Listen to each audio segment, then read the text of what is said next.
Welcome to Rapid Boom.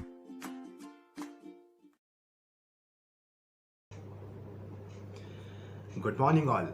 मेरा नाम सूरज आनंद है और आप सभी का रैपिड बूम में स्वागत है।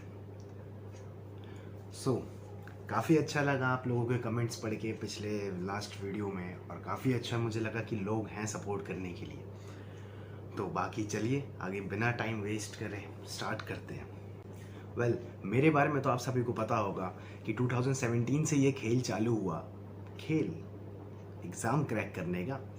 तो 2017 में मैंने इंडिया का पेपर क्रैक करा, 2018 में मैंने एसएससी CHSL का, 2019 में एयरफोर्स X5 ग्रुप का, और 2020 में मैंने IBPS RRB ऑफिसर स्केल 1 जिसे POB कहते हैं। तो ये खेल चालू है और चालू ही रहेगा। और इसके साथ ही अगर अभी की बात करूं तो I am currently working under the government of Haryana, और उसी के साथ मैं अनअकैडमी में भी काम करता हूं। बिना टाइम वेस्ट करे आज का टॉपिक स्टार्ट करते हैं, जो कि है NCERT क्लास 6 हिस्ट्री। NCERT को हम फाउंडेशन कहते हैं। मतलब अगर आप बिल्डिंग बनाते हैं और अगर फाउंडेशन बढ़िया रहा तो बिल्डिंग भी बढ़िया रहेगा, और अगर फाउंडेशन ही कमज़ोर हुआ तो बिल्डिंग कभी भी गिर सकता है। तो इसका मतलब यही है कि अगर आप किसी भी एग्ज़ामिनेशन में जाएंगे, सरकारी एग्ज़ामिनेशन में पेपर वगैरह देने, और वहाँ पे जनरल अवेयरनेस वगैरह है और हिस्ट्री है या फिर कोई सा भी सब्जेक्ट है, तो उन सब का बेसिक जो है वो NCERT से ही आया। आप स्टैंडर्ड बुक्स में भी देखेंगे तो स्टैंडर्ड बुक्स में भी आपको NCERT की ही चीज़ें लेकिन थोड़ा बढ़ा चढ़ा के लिख दिया गया है। NCERT स्टार्ट करने का रीज़न मेरा यही है क्योंकि NCERT से मैंने खुद अपने में देखा है कि चीज़ें बहुत अच्छी से क्लियर होती है वहाँ पे। और मेरा यही मानना है कि 10 किताब एक बार मत पढ़ो, एक किताब बेशक 10 बार पढ़ो। इससे चीज़ें अपने आप याद हो जाएंगी और कोई भी पेपर बहुत प्यार से क्रैक होगा, ये मेरी गारंटी है आप सभी से। अब मैं आपको एक जादू दिखाता हूँ। अब आप कहोगे जादू क्या है? तो जादू ये है कि एक मैं टेबल बनाऊँगा और इसी टेबल में जो पूरा एंशिएंट इंडिया आ जाएगा, क्योंकि 6th क्लास की जो NCERT है वो एंशिएंट इंडिया है, 7th क्लास की NCERT मिडिवल इंडिया है, 8th क्लास की मॉडर्न इंडिया है। अभी जैसे 6th क्लास की हम स्टार्ट करने जा रहे हैं, तो चलिए टेबल यानी कि जादू को देखिए वो है क्या।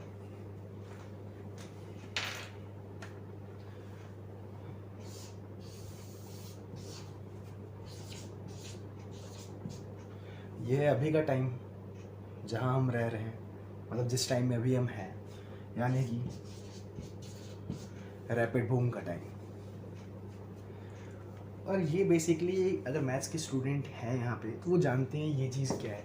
ये चीज़ है नंबर स्केल। अब पूछोगे नंबर स्केल क्या होता है? नंबर स्केल होता है कि बीच में एक ओरिजिन आता है, वो ओरिजिन थोड़ा इधर उधर शिफ्ट भी कर सकते हैं अपने हिसाब से। बीच में ओरिजिन आता है, यहाँ पॉजिटिव होता है यहाँ नेगेटिव होता है, ये वही चीज़ है, उसी चीज़ पे बनाया है और काफ़ी अच्छा है। तो देखते हैं इसे। 2021 अभी का टाइम, बीच में 0, और इधर जो जितनी सारी चीज़ें आएंगी वो नेगेटिव में, यानी कि जो पास्ट में है। पास्ट नेगेटिव नहीं था अपना, लेकिन ये नंबर स्केल की बात है इसलिए मैंने नेगेटिव कहा है। लाखों करोड़ों साल पहले जब हिस्ट्री की शुरुआत हुई थी, यानी कि ओरिजिन, तो सबसे पहले हमें खाना वाना, रहना खाना, इन सब की किसी को कोई फिक्र नहीं थी। और जो सबसे पहली चीज़ मिली थी वो थी स्टोन। तभी इस दौरान को स्टोन एज कहा जाता है। एक और चीज़ मैं आपको बता दूं, हिस्ट्री में लोग डरते हैं डेट से, नाम से। आज का जो लेक्चर है मैं बिना किसी डेट के कराऊंगा ताकि चीज़ें अच्छे से क्लियर हो जाए, और नाम वाम तो है ही नहीं। देखते हैं, आ जाओ। स्टोन एज कहते हैं इस टाइम को, और स्टोन एज के बाद का जो थोड़ा टाइम है वो उसे कहते हैं IVC, यानी इंडस वैली सिविलाइजेशन। फिर उसके बाद थोड़ा और आगे बढ़ते हैं तो एक पीरियड आता है वैदिक पीरियड, जहाँ ऋग्वेद, सामवेद, अथर्ववेद, यजुर्वेद वगैरह वगैरह वेद आए थे। ये था वैदिक एज। वैदिक एज। इसके बाद देखेंगे तो महाजनपद।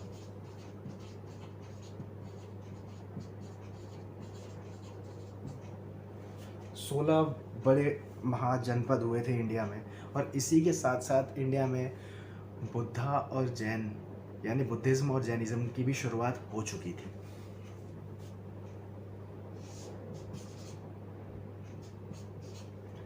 और इसी टाइम आप देखेंगे महाजनपद के ही टाइम जितने भी फॉरेन इन्वेजन्स हुए थे इंडिया में, ग्रीक्स आए थे, पर्शियंस आए थे, ईरानियंस आए थे, उनके आने की शुरुआत हो चुकी थी। तो इसलिए ये टाइम फ्रेम थोड़ा इम्पोर्टेंट भी है। महाजनपद के बाद जो टाइम पीरियड आया था वो आया था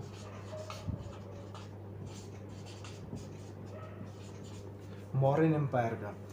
मगध एम्पायर, मौर्यन एम्पायर, जो कहिए चंद्रगुप्त, बिंबिसार वगैरह वगैरह, वो सब चीज़ें यहीं पे हैं। और अगर ये चीज़ क्यों इम्पोर्टेंट है, क्योंकि इंडिया में आज से पहले इतना बड़ा साम्राज्य या इतना बड़ा एम्पायर कभी नहीं आया था। इसलिए ये जो डायनेस्टी है, मौर्यन डायनेस्टी या मौर्यन एम्पायर, वो इसलिए इतना इम्पोर्टेंट है। आगे की बात करें तो अब जो टाइम आया था वो आया था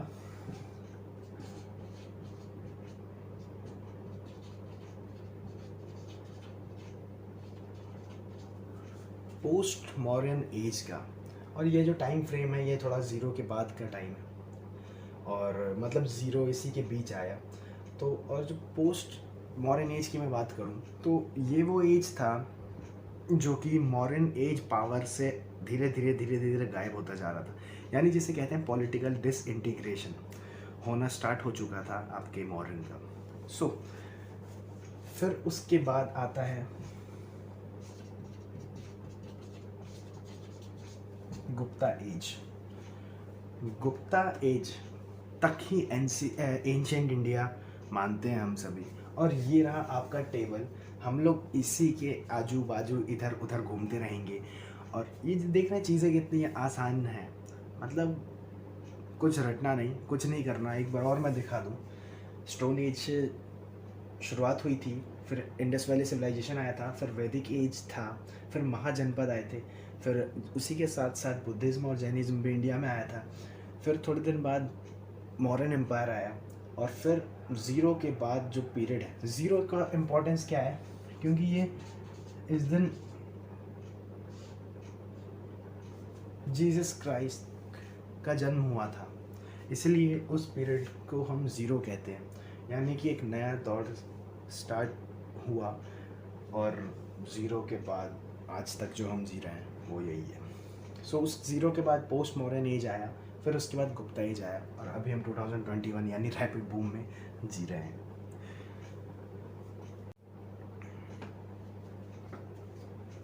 तो यही था एंशिएंट इंडिया। ना इसके इस तरफ कुछ है, ना इसके इस तरफ कुछ है, चीज़ें इसी में चलेंगी, और इतना सही है। और फिर कहोगे कि मुश्किल है एंशिएंट इंडिया, अबे ये कैसी बात हुई, बिल्कुल मुश्किल नहीं है, बहुत आसान है।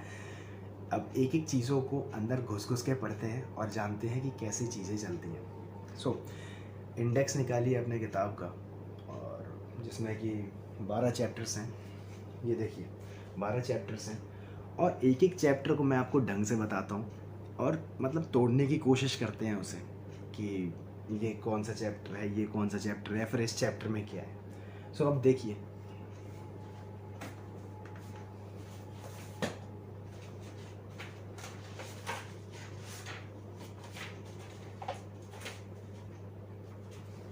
आज का जादू नंबर 2, यानी कि इंडेक्स को तोड़ना। पहला जादू तो आपको पता नहीं कैसा लगा, मुझे ज़रूर बताइएगा कमेंट सेक्शन में। और अब दूसरे जादू की मैं बात करता हूँ।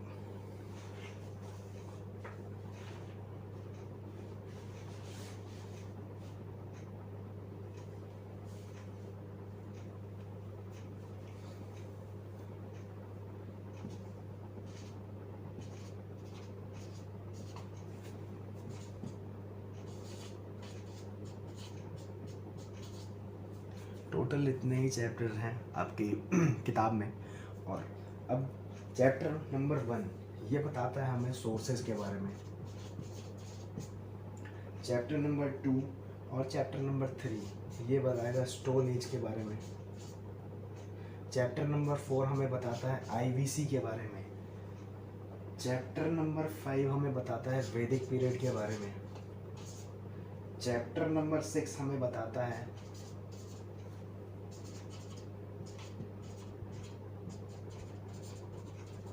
महाजनपद के बारे में।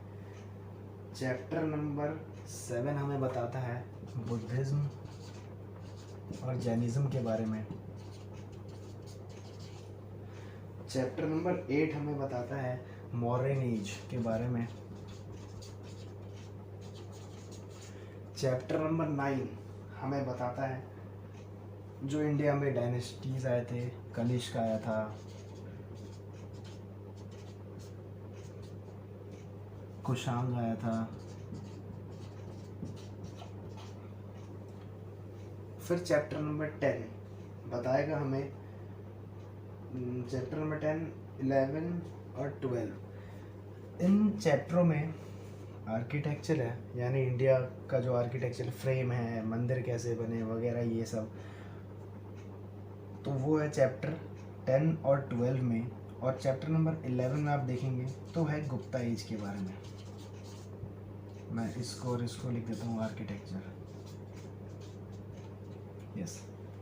सो अब देखिए, क्या यही सारी चीज़ें मैंने आपको यहाँ बताया था?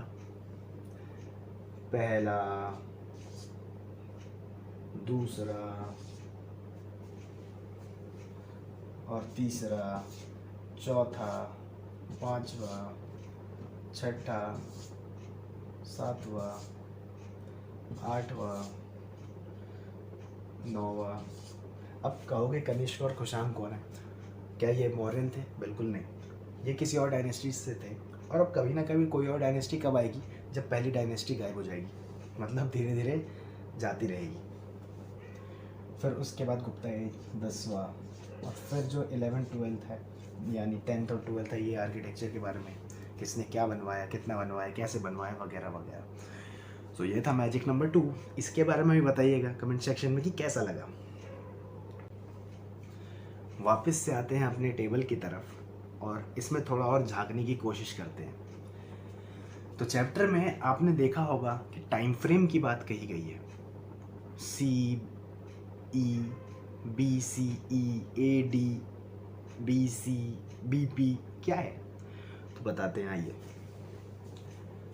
जितने भी ज़ीरो टाइम पीरियड के पहले की बात और ज़ीरो टाइम पीरियड के बाद की बात, अगर हम देखेंगे कि ज़ीरो टाइम से पहले को हम कहते हैं BCE, यानी बिफोर कॉमन एरा। ये नया नाम है। और इसी के साथ मतलब जो अभी का टाइम फ्रेम है वो है CE, यानी कॉमन एरा। पहले हम, या फिर हम इसे ऐसे भी लिख सकते हैं BC और AD। NCERT की किताब में एक और चीज़ दे रखा है BP, जिसका मतलब है बिफोर प्रेजेंट, यानी प्रेजेंट से पहले की चीज़ों को बिफोर प्रेजेंट कहते हैं, यानी पास्ट। सो BCE CE, BC AD BP, बस टाइम फ्रेम यही है। और कभी भी कंफ्यूज मत होना, अभी का जो टाइम फ्रेम है यानी 2021 का, इसे हम लिख सकते हैं AD 2021। कितना कूल सा लग रहा है ना। मतलब 100 साल 200 साल बाद अगर कोई याद करेंगे कि कोरोना कब आया था, तो हम ये बता सकते हैं, मतलब जो हम नहीं, मतलब जो इन द सेंस फ्यूचर के बच्चे हैं वो ये कह सकते हैं AD 2020 में लॉकडाउन लगा था। मतलब कितना कूल सा, बढ़िया लग रहा है, एकदम फर्स्ट क्लास सा। सो अब चैप्टर में थोड़ा और आगे बढ़ते हैं। अपने किताब के 2-3 पेज पलटने के बाद आपने ये चीज़ें देखी होंगी वहाँ पे कि 6-7 ऐसे चीज़ दे रखे हैं जो कि सुनने में अजीब सा लग रहा है। कुछ नाम है, कहीं मैप वर्क है वगैरह वगैरह है। तो चलिए उसको देखते हैं और वो क्या है और चीज़ें कैसे चलती है वो देखते हैं। सबसे पहला जो नाम है वो है नर्मदा का। सेकंड में जो नाम है वो है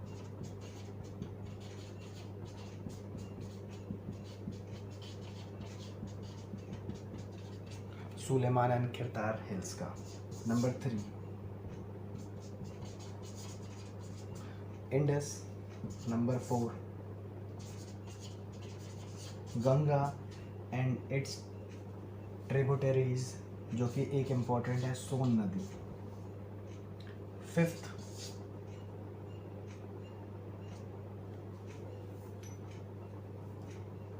गारो हिल्स, और 6th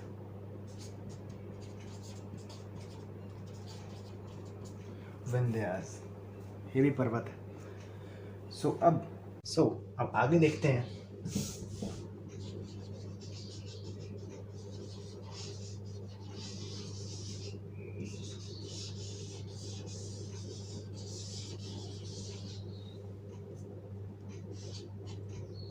यह है मेरा इंडिया, यह है मेरा प्यारा इंडिया। सबसे पहला जो इम्पोर्टेंट जगह है वो है रिवर नर्मदा। दूसरा है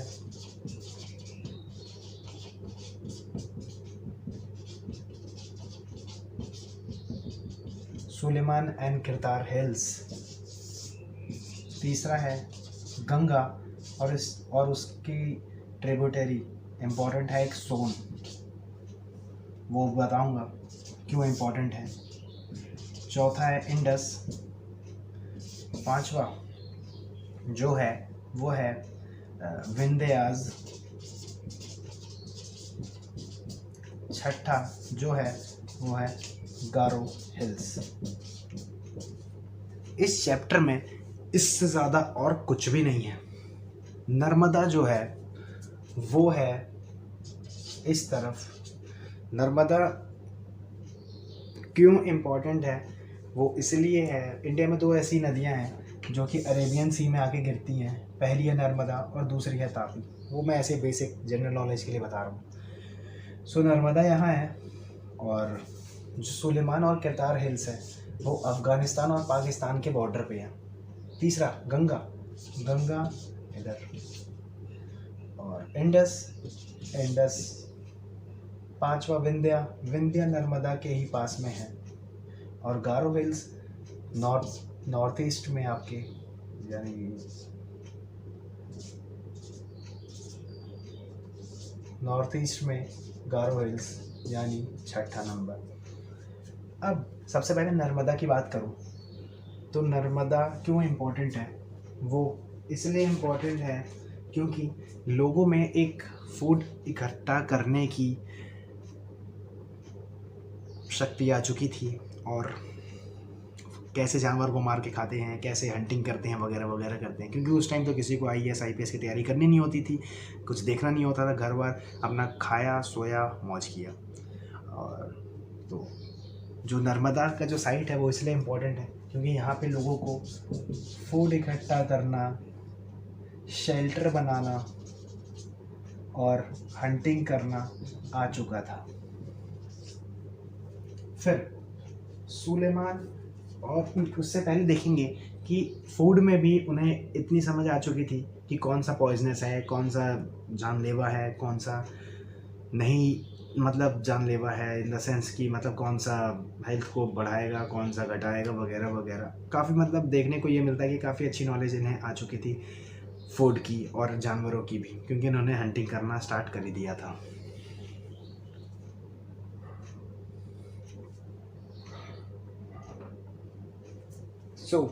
सुलेमान और किरतार क्यों इम्पोर्टेंट है, नॉर्थ वेस्ट में है ये जगह, और यहाँ पे सबसे पहले क्रॉपिंग की शुरुआत हो चुकी थी।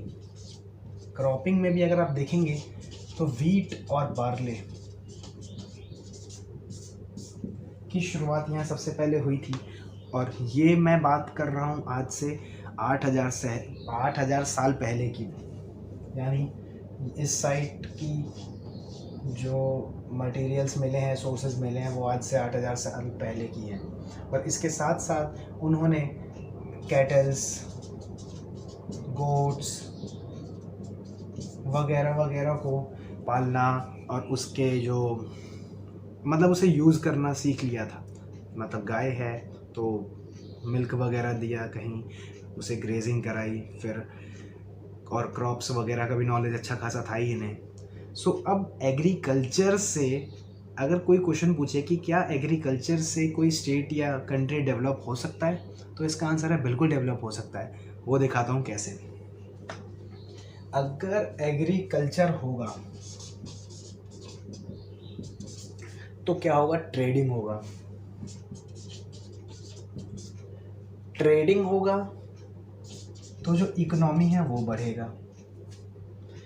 इकोनॉमी बढ़ेगा तो लोग एक अपना अलग रीजन बना के रहेंगे, क्षेत्र बना के रहेंगे। अपने अपने में लोग रहने लग गए तो यहाँ का जो कल्चर है वो डेवलप होगा। कल्चर जब डेवलप होगा तो एक अच्छी सोसाइटी होगी, और उसी सोसाइटी को हम कहते हैं विलेज। विलेज जब ग्रोथ होने लगेगा तो लोग धीरे धीरे माइग्रेट होने लगेंगे। माइग्रेट क्यों होते हैं लोग गांव से? क्योंकि उन्हें थोड़ा किक करने का मन करता है ज़िंदगी में।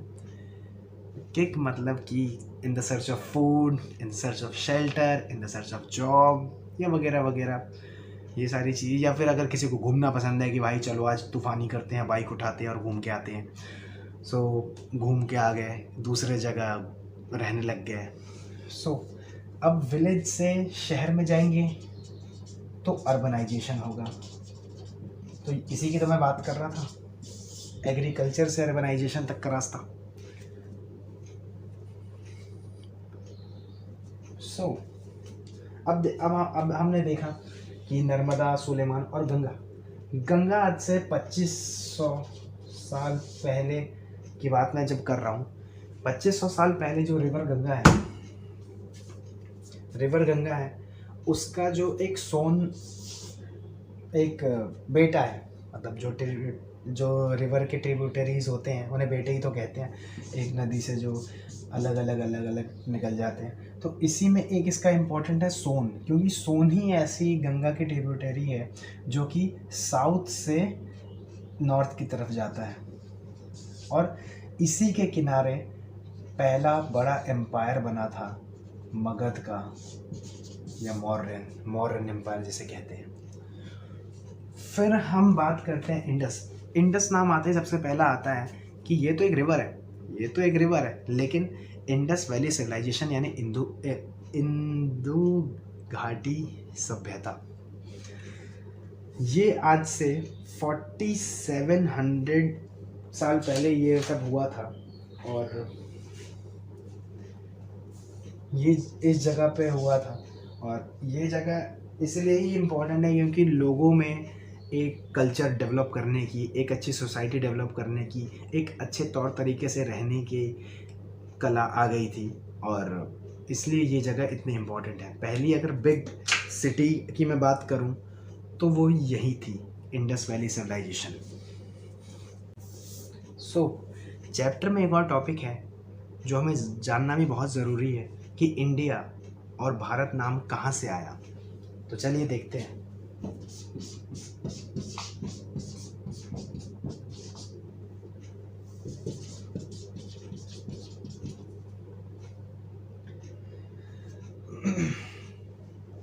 जो लोग मैंने आपको बताया था, जैसे कि फॉरेन इन्वेजन इंडिया में महाजनपदास के टाइम स्टार्ट हो चुका था, तो फिर ये जो इंडिया में बना रहा हूँ, ये ऊपर पाकिस्तान वगैरह गुजरात का इलाका है। तो कभी भी इंडिया में जो फॉरेन इन्वेजन हुए थे, जो लैंड से हुए थे, वो यहीं से आते जाते थे लोग। तो यहाँ पे ग्रीक्स, ईरानियंस आए थे। तो ग्रीक्स में एक बहुत अच्छा एग्जांपल है अलेक्जेंडर का, और ईरानियन में बहुत अच्छा है साइरस का एग्जांपल, वो मैं आपको बताऊंगा जल्दी। इन्होंने यहाँ पे रिवर, इंडस रिवर था। इंडस को इन्होंने इंडोज कह के हिंदोज बना दिया। तो फिर इन्होंने यही कहा कि जो लोग इंडस के उस पार रहते हैं वो हिंदू लोग हैं, और उस जगह का नाम है इंडिया। भारत नाम का जिक्र करें तो भरत नाम का एक किंग हुआ करता था, आज से 3500 साल पहले ऋग्वेद में इसका जिक्र है, और ये काफ़ी शक्तिशाली हुआ करता था। जिस वजह से इंडिया का नाम भारत भी पड़ा। अब देखेंगे कि जो देखते ही होंगे कॉन्स्टिट्यूशन में इंडिया डैट इज़ भारत वगैरह वगैरह, तो वो ये नाम यहीं से आया है। आगे बढ़ते हैं और हम चैप्टर के आखिरी टॉपिक पे आते हैं, सोर्सेज। हिस्ट्री इम्पॉर्टेंट इसलिए है क्योंकि जो सोर्सेज हैं वो हमारे पास हैं। सोचिए ज़रा, अगर सोर्सेज नहीं होता, कुछ भी नहीं होता, तो क्या हमें पता चलता कि चीज़ें कहाँ से आई, कौन राजा था, कौन किसका नौकर था, कौन किसने क्या क्या काम किया, ये ताजमहल, ये लाल किला, ये वो किसने बनवाया, नहीं पता चलता। तो सोर्सेज की बात करूं तो सबसे पहला जो सोर्स है वो है मैन्युस्क्रिप्ट्स। ये एक लैटिन वर्ड है जिसमें मैन्यू का मतलब होता है हैंड, और इसको हिंदी में कहते हैं पांडुलिपि। मैन्युस्क्रिप्ट कहते हैं कि जो खुद से राजा, बेसिकली राजा वगैरह लिखेंगे, क्योंकि जो आम आदमी है वो क्या करेंगे लिख के, उन्हें किससे दिखाना है आगे। उन्हें तो ये भी नहीं पता होता था कि कपड़े भी ढंग के हैं पहनने के लिए या नहीं है, या रहने की जगह भी है। तो बेसिकली ये सारी चीज़ें राजा का ही काम हुआ करता था। राजा ही अपने मान सम्मान में लिखता था और लोगों को आगे बताता था कि मैंने ये काम किया।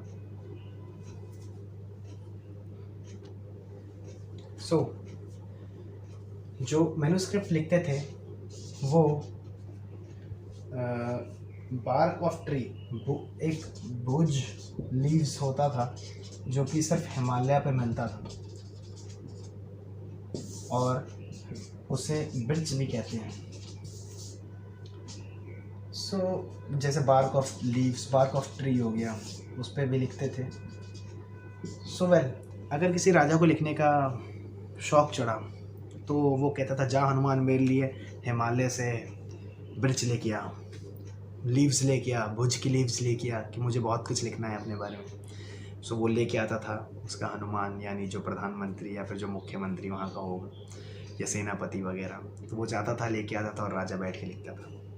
अब थोड़े टाइम के बाद अगर देखिए तो राजा में भी ये समझ आ चुका था कि यार मैन्युस्क्रिप्ट जो होता है, अगर कितना भी हम लिखे तो लिखते तो पत्ते पे ही हैं, तो पत्ता ज़्यादा टाइम तक रहेगा थोड़ी, वो तो फट जाएगा, कीड़े लग जाएंगे, ख़त्म हो जाएगा, या कोई उड़ा के फेंक देगा। इन्होंने अब क्या स्टार्ट किया, अब जो दूसरा टाइप है एपिग्राफ।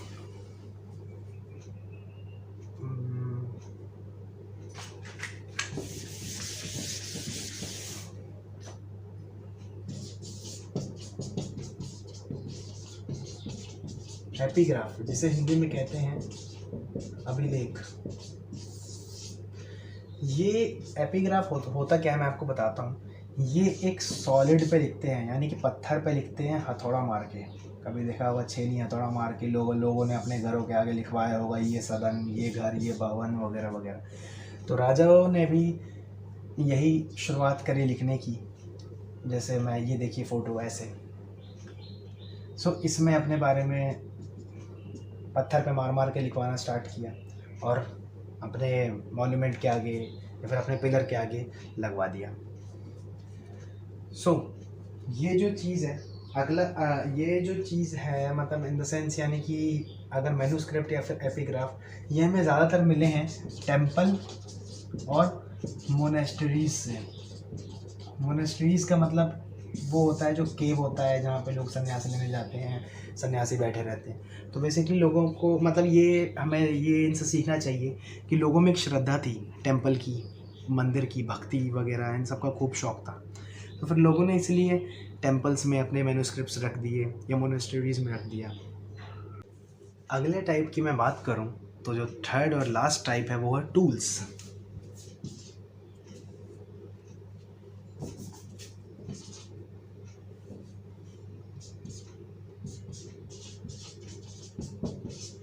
टूल्स कहने का मतलब ये है कि किसी राजा ने अपने कॉइन चलाए, वो हमें मिला, कोई बिल्डिंग बनवाई, कोई मॉन्यूमेंट बनवाया, कोई स्कल्पचर बनवाया, कुछ भी सोर्स है या फिर कुछ भी जो टूल्स है वो अब जाके जो सोर्स बना, तो ये उसका जो थर्ड टाइप है टूल्स में आता है। सो वेल, अगर हम बात करें एपिग्राफ की, तो एक अशोक का कांधार नाम का एक एपिग्राफ था जो कि अफ़गानिस्तान में पड़ा हुआ है और वो ग्रीक लैंग्वेज में लिखा गया था। ये काफ़ी इम्पोर्टेंट है। सो इससे ये सीखने को मिलता है कि जो अशोक है वो काफ़ी समझदार था और उसे ग्रीक लैंग्वेज की भी समझ थी, तभी तो वो अशोका द ग्रेट था। सो वेल, ये था हमारा चैप्टर नंबर 6 का, क्लास 6 का पहला चैप्टर। और बाकी चलते रहेंगे, सीखते जाएंगे और काफ़ी आगे तक जाएंगे। और बाकी कैसा लगा वीडियो ज़रूर बताइएगा कमेंट सेक्शन में। और हमारा जो मैजिक था, वो जो टेबल का मैजिक था, वो कैसा लगा वो उसके बारे में भी बताइएगा। और जहाँ तक हो सके इस वीडियो को शेयर करिएगा। शेयर मैं इसी वजह से कह रहा हूँ क्योंकि कुछ लोग होते हैं जो कि समझ नहीं पाते हैं चैप्टर को, या फिर डर लगता है हिस्ट्री जैसे सब्जेक्ट से नाम और डेट्स की वजह से। इसमें कोई डेट और नाम था क्या? नहीं, जो 2-4 थे वो मैंने समझा दिए और वो काफ़ी अब मुझे लगता है याद भी हो गया होगा। और बाकी चलिए मिलते हैं फिर अगले वीडियो में। बने रहिए और आगे बढ़ते जाइए। Thank you. जय हिंद।